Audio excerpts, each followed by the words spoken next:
Well, you'll fail if you never try. If you don't make the attempt, you'll never know what you could have accomplished. Because I had so many obstacles to overcome, but it's how much do you really want to do something that you cannot not do it.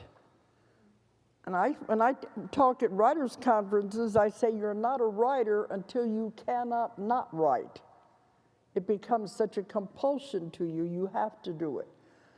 But that's where no matter what people say, no matter what everybody's put you down. Some people, their whole families don't understand them when they get over into metaphysics, and they're outcasts.